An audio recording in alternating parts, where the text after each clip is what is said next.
being arrested, people are being jailed, their houses are being raided. And no one can really explain why. That was a picture taken from Russia where they're breaking into kingdom halls, thousands of them they've broken into. What they're doing there, but Jehovah's Witnesses, they go in little kingdom halls like that, and look, this is the difference. That is a beautiful cathedral, one of the most attractive cathedrals in the world. But if you think of your own city, you think of the beautiful cathedrals, and the Muslims, of course, they have the Haifa in Saudi Arabia, and some very beautiful mosques. So there are so many religions of the world with such gorgeous buildings and places of worship. This is Jeremiah preaching to the Jewish community where he lived.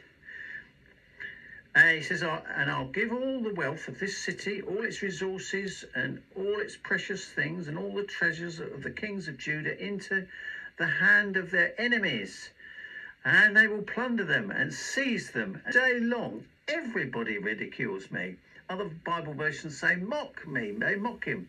And he'd been doing this for more than 40 years. He says, for whatever I speak, I must cry out and proclaim violence and destruction.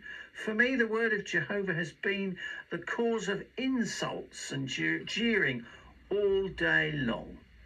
So why would you want to copy him? And yet the Jehovah's Witnesses say, we're going to copy Jeremiah. Well, it's not very good, is it? Silly old them. And the Apostle Paul talked also, some call him Saint Paul in the Catholic Church.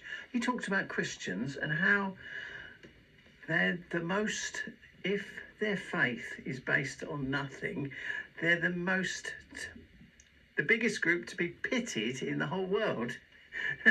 So it's interesting. Surprised and shocked. But here, look. January the 8th, 1883, page 425 of the Watchtower, literally 4 years after the magazine was produced. We have not the gift of prophecy. Slightly clear that, isn't it? March the 1st, 1904, Watchtower. It is not our intention to enter upon the role of a prophet to any degree. It's talking about a prophet that's inspired from the Bible.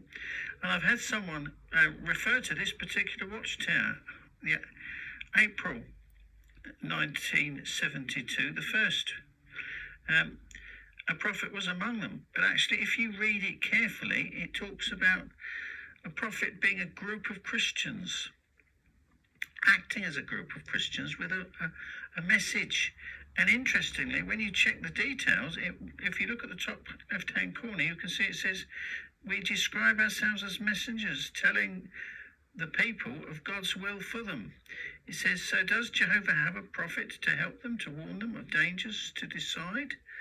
Of course, it's easy to say that this group acts as a prophet. It's another thing to prove it. The only way that this can be done is to review the record. And what does it show? It shows that they have been actively preaching the good news of God's kingdom as their leader commanded. He says, many so-called end-of-the-world predictions are in fact attempts to understand past events. That's by us. So what is all this? It dates specific. Well, let's have a look.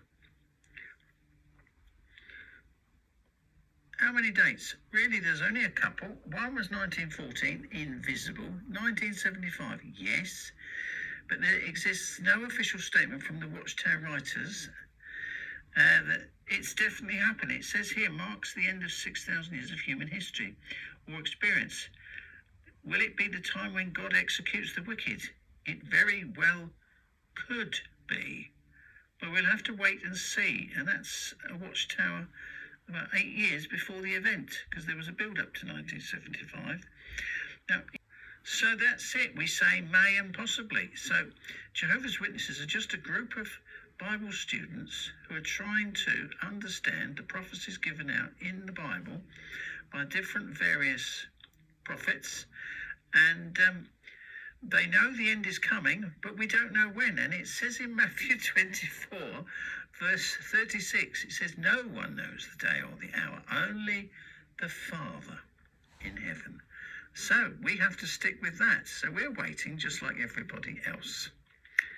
Thank you once again for listening. And don't forget, there's a video in the top corner that deals with more of this. Thank you.